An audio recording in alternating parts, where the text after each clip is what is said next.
What is up guys, Ghost here and welcome back to some more Battlefront. Now I am going to be doing a tutorial of sorts today for the fighters and specifically the snow speeders on Jakku, because those things are capable of racking up the most insane kill streaks. And actually I've had on my hard drive a number of files with like 50 and 0 kill streaks on there, even up to like 70 or 80. If you know what you're doing in those things, they can be just so powerful on this particular map and game mode. So I thought I'd go ahead and make that. I know Battlefront isn't your usual sort of stop for tutorials, it's mostly just a case of aim the gun and shoot it. It doesn't really take much skill.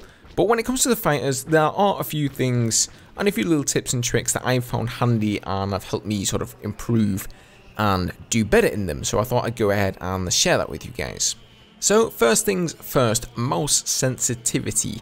I find that 20% gives me a pretty good balance between the speed required to dogfight and the precision while strafing the ground. Now I know snow speeders aren't really dogfighting fighters, but this is also going to cover the other fighters in some sort of a way, so we are going to be talking loosely about all of the fighters, so these tips should go for most of them.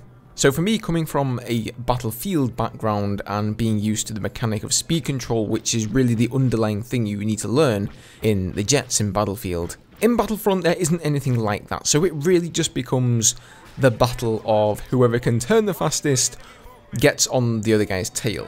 Now the higher you have your mouse sensitivity, literally the faster you can actually turn. Now the catch here is that the higher you have it, the harder it's also going to be to aim at targets on the ground. If you happen to have like a DPI switch on your mouse, you can always make use of that, you know, have it set to higher when you're dogfighting, and then when you want to come in and strafe the ground, you can turn it down a notch or two. I don't have that on my mouse, I'm using a Razer Death Adder, so I find that 20% gives me a nice middle ground. I do have quite a large mouse mat, so I'm able to sort of swipe across that whilst dogfighting in order to try and get on the enemy guy's tail. You might just be on some small little table in your mum's basement or whatever, and you might not have a huge mouse pad, so in that case you might want to go ahead and turn the sensitivity up a little bit more, whatever works. So, you know, also don't go shooting your blasters and wasting their charge before you can actually see targets. All too often you'll see people doing that, they're just spamming the floor where they think enemies could be, and you know, they might get lucky, they might land a few hit markers, maybe even a kill or two, but your best bet is really just waiting until those enemies pop into view, then you can just unleash your cannons upon them. Now another little tip here to go alongside that is when you're strafing, hold down right click. I don't know why this works. Right click, of course, on PC at least, is how you lock on to enemy fighters, and you can't lock on to infantry, so it doesn't really make any sense. But I find that holding right click just sort of tightens up your aiming reticle a little bit, makes it a little bit tighter, the sensitivity a little bit lower. You're just able to maneuver it easier. I feel like the craft kind of fights you. It feels like it always wants to go up. It wants to pitch up vertically, and if you hold in right click, it sort of counteracts that in some strange way. Like, don't ask me why guys, but it works, just believe me, just do it. Tip number 3, don't go after the ATST head on because he will kill you. Only go after this guy if he's actually not looking at you, and as soon as he turns and realizes what's going on, you want to go ahead and pop your speed boost and get the hell out of there. And what he's usually going to follow that up with is a homing missile, and that's when you want to use your jammer to negate that. And that sort of brings me on to tip number 4 here, using your jammer all the time whenever you get locked.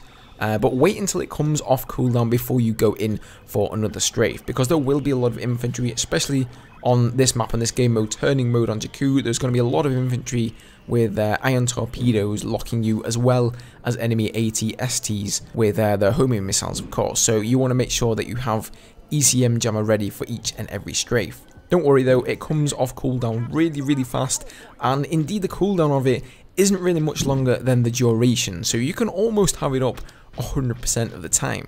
You'll also notice that whenever I'm strafing here, I'm coming from a pretty low angle. I'm not going up very high, and that's because the snow speeders cannot really pitch up or down particularly fast, so you really want to get your angle when you're all the way out at the side of the map have that ready as you come in and go down for the strafe. It's not like a TIE fighter or an X-Wing where you can just sort of go up in the sky and easily maneuver yourself down to sort of come down upon your enemy from a 90-degree angle. It's more like a 20 to 30-degree angle from the floor that you want to be at. So there you go, guys. Have fun farming for days. Now, if you ask me, these snowspeeders on this particular map are completely OP. I mean, there is no other fighters to take you out in the sky.